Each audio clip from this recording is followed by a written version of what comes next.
Hey there. You ever wonder what it takes to attract more money into your life, or to attract anything into your life for that matter? Well, that's what we're going to be talking about here for the next few minutes. So let's dive into it. If you hang with us, we'll have another free giveaway for you this week to help you with this exercise. It's true. So last week we talked about on our Facebook Live and our Career Money podcast, we responded to a reader's question. His struggle is that his partner is not doing well financially, and he's bringing them down both together. So his question was, how can I approach this topic with my partner and not let things devolve? So we provided two recommendations. One was our Debt-Free Guys Hopes and Dreams exercise, and the other was the Debt-Free Guys Financial Blockers exercise. Right. Both of those were positioned to help Dale and his partner talk about money and figure out what is holding them back from achieving their hopes and dreams. This week, we're going to talk to you about what you're willing to do to achieve those hopes and dreams. Yeah. So, one of the things that John and I like to talk about in this situation is, do you know somebody? Do you know somebody who has worked hard to achieve their dreams or to change their reality? And that's one of the things that a lot of times we think about is, if I don't like the way things are right now, what do I need to do to make things better? And that's the kind of the question that people should be asking themselves. And it reminds me of, it's kind of interesting, it reminds me of the summer of '69.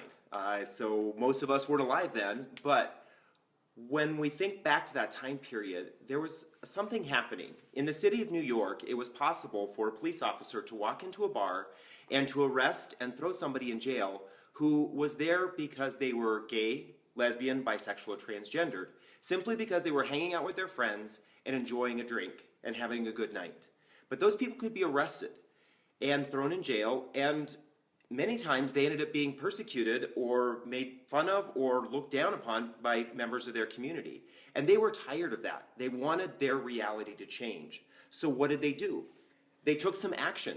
They basically took it upon themselves to say, I don't care if my life is at risk. I don't care what is going to happen to me. I want to make things better, not only for me, but for the thousands and potentially millions of other gay people out there who were living with that in that situation. They wanted to take action, and so they did. They started to get together and say, we're going to make things change. They wanted to change their reality. They knew it wasn't up to chance anymore. They needed to actually do something. Right, they actually put forth steps to change the reality, because chance, as we know, is not a strategy. Right. That's just uninhibited luck. Right, exactly. So this week we're asking you, what are you willing to do to break down the financial blockers that you discovered last week to help you achieve the hopes and dreams that you said last week you wanted to achieve? So this reminds me of when Dave and I were paying off our $51,000 worth of credit card debt. Yeah. Sure, we did all the standard, we followed all the standard advice. We started couponing, we stopped going out to eat as much, we started cooking more meals at home. We cut back a lot in our social life and our partying and the buying of clothing. But it wasn't just about worrying about those sort of micro steps and trying to detract or take away from our life. We also looked for opportunities so that we could attract or bring more money in our life, not just take away. Right. And a good example of that was David was in a position where he could actually get overtime from his job, right. And we decided that for the benefit of our finances and to pay down our debt much more quickly, David decided to put in additional 5 to 10 hours a week of overtime so that we could pay down our debt. Right. So go ahead. Right, and mind you, it wasn't always the best thing. It wasn't always fun to get up an extra hour in the morning, hour earlier in the morning, or to stay an extra hour late at night. But it was the reality. I knew what was going on in my head was this little bit of extra time not only kept me from doing the things that would detract from my life, like spending more money or going out to dinner, those kinds of things. I also knew that I was making things better. So it was kind of a two-part strategy here. I looked for action steps that I could take to make my life better, but also improve things by attracting more into it. Right, so it wasn't fun when the alarm clock went off a little bit earlier every day, and it wasn't fun. There were days when David was driving to and from work and he felt like he was the only person on the highway. And long days turned into long weeks, which turned into long months.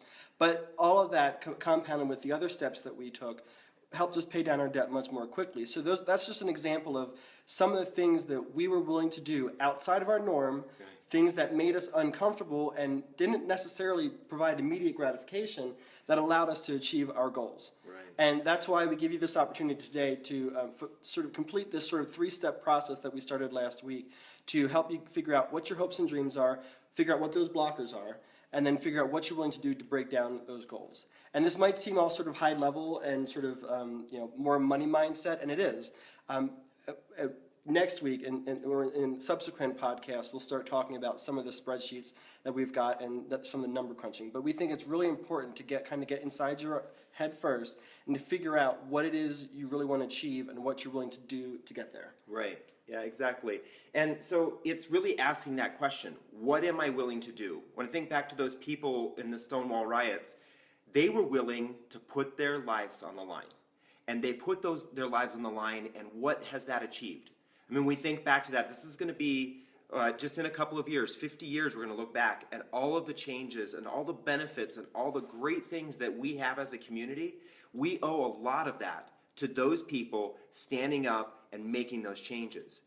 And if you really want to be able to look back at a certain point in your life and say things are really good because I made these changes, start that today. Start asking yourself, what am I willing to do? What changes am I willing to make things better for me? And we'll close out with Liza Minnelli quote. A little gay. A little gay. But she has a great quote where she said once, reality is something we rise above. So what is your current reality, and where is it you want to go? How do you want to change that? What steps are you willing to put forth to make your reality better? Just like those, the participants of the Stonewall riots, they took steps, drastic steps, to make their lives, and subsequently our lives, better. Right. What are you willing to do to change your current reality? So download the free worksheet that's above, at the link above, and fill that out and figure out what it is you're willing to do, and then in subsequent Queer Money podcasts and Facebook Lives, we'll talk about some number crunching, and we'll really dive into the meat of things. Yeah. If you have any questions or comments while you're filling that out, direct message us on Facebook, or you can always go through debtfreeguys.com through our contact page. Thank you. Ciao.